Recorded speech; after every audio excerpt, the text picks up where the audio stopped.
Chapter After hanging up the phone, I took a picture of the beautifully prepared dinner and the cake I had baked for our 6th anniversary and sent it to my husband, Ashton Martinez. His reply came back quickly. Is it your birthday? I'm flying out, so I can't make it home tonight. Just celebrate on your own. I chuckled bitterly and tossed the cake into the trash. Whether it was my birthday or our anniversary, it did not matter because Ashton never remembered those things. However, when it came to Ruby Lowe, he had an entire notebook dedicated to her. He had been keeping notes of her life since high school. I glanced at the pregnancy test results on the table and quietly put them away. I had planned to surprise Ashton with them over dinner tonight, but now, it seemed pointless. We had been married for 6 years without any kids. I had gone through 3 rounds of IVF, each one more painful than the last, and they all failed. I had almost given up hope this time when, to my shock, I found out I was pregnant. Yet, before I could even be happy about it, I saw Ruby's post on social media. For all I knew, she might have done her IVF on the same day, using my husband's sperm, and here I was, the fool, kept in the dark, oblivious to everything. I pulled the food toward me, even though I had no appetite. For the sake of the baby, I forced myself to take a few bites. However, the moment the smell of the meaty steak hit me, I doubled over, violently nauseous. The retching would not stop, and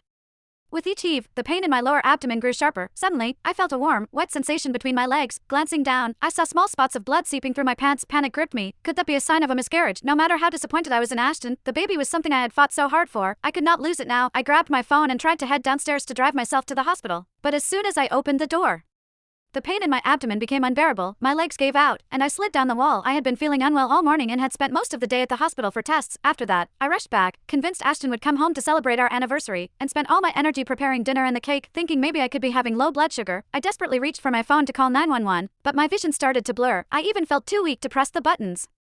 Just then, I heard the sound of a door opening. My neighbor stepped out and, seeing my condition, rushed over in shock. What happened? He asked. Supporting me, relief washed over me as I requested him to take me to the hospital. After the tests, the doctor confirmed it. I was showing signs of a miscarriage. He prescribed a bunch of medications and spoke to me in a serious tone. You really need to take care of yourself. This pregnancy isn't stable yet, so you can't afford to be too stressed or overworked. Seeing the worried expression on my neighbor's face, I explained to the doctor, he's not my husband's away, on a business trip. I added. The doctor nodded and went over some other precautions. Make sure you share all this with your husband. He needs to start learning how to take care of a pregnant woman. I gave a bitter smile. Oh, I was sure Ashton was good at taking care of someone. It was just a pity it was not me. Chapter As I was told I needed to be hospitalized for a few days to stabilize my condition. Willian, my neighbor who had driven me to the hospital, was incredibly helpful, running back and forth to take care of all the paperwork. Clara, don't you want to give your husband a call? Will asked. My hand paused mid-sip. There's no need. In planning to file for divorce, Will let out a surprised oh, his expression momentarily awkward, feeling bad for bringing it up. I said, sorry, I shouldn't have brought that up with you. Will simply gave me a bright, reassuring smile and waved it off. Don't worry about it. His reaction made me think about Ashton. It had been a long time since Ashton treated me kindly. Whenever we talked, he either seemed impatient or gave me an irritated glare. It felt like every time I tried to say anything, he acted like I was a bother. Questioning or doubting him. Just then, the buzz of my phone pulled me from my thoughts. It was a message from Ashton, and he had sent a photo of an ugly scarf. I got you a birthday present.